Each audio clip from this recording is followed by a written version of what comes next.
Et je pense que nous sommes le seul pays en Afrique qui ait déclaré la révolution.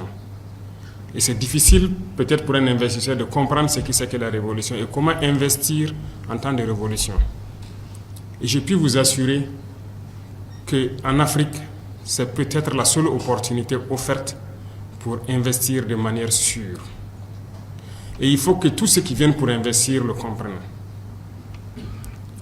Pendant plusieurs années, beaucoup d'investisseurs sont venus au Burkina Faso, dans cette démocratie qu'on connaît, mais beaucoup venus d'ailleurs ont été trahis, ont été déçus.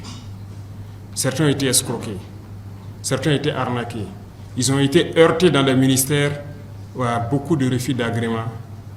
Ils ont été heurtés à la corruption, à beaucoup de faits qui les ont empêchés de s'implanter au Burkina Faso.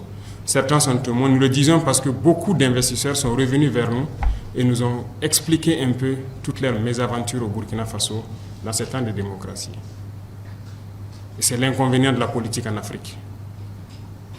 Aujourd'hui, nous sommes en révolution et quelqu'un n'a pas besoin de déposer un agrément pour faire des années ou qu'on le demande à ce que nous courons avant de pouvoir s'installer. Nous faisons les choses en toute transparence. Et ça, c'est très important.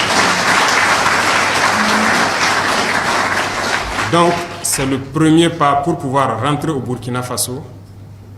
Toutes ces tracasseries sont désormais dans le passé. Et vous pouvez venir en toute sérénité investir au Burkina Faso. Deuxième chose, nous avons mis beaucoup d'armements juridiques, si je peux dire, en place pour pouvoir sécuriser les investissements. Et je pense qu'il y a une panoplie de textes que vous pourrez donc lire pour comprendre mieux pourquoi on veut protéger les investissements des nationaux et même aussi de ceux qui viennent pour investir au Burkina Faso. Parce que la révolution, elle est populaire.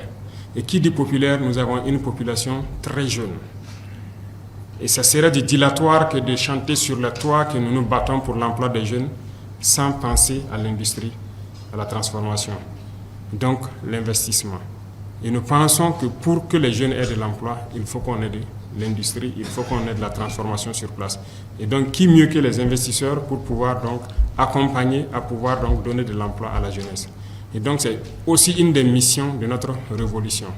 Et Dieu merci, le Burkina Faso est un pays très résilient, très jeune et très travailleur.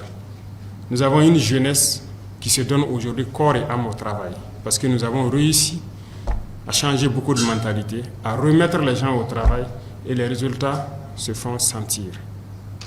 Donc, une raison de plus d'avoir cette certitude de pouvoir investir au Burkina Faso et d'avoir la main-d'œuvre nécessaire et qualifiée pour pouvoir vous accompagner également. Alors, une chose aussi que je tenais à dire à vous investisseurs, c'est cette particularité du Burkina Faso en Afrique. Il ne faut pas se mentir. Je viens de donner quelques faits tout de suite. Le Burkina n'est plus dans cette logique. Il ne faut pas venir en investisseur chercher à corrompre soit le ministère, quelqu'un au ministère ou à la présidence pour espérer avoir des avantages. Nous bannissons la corruption de nos activités.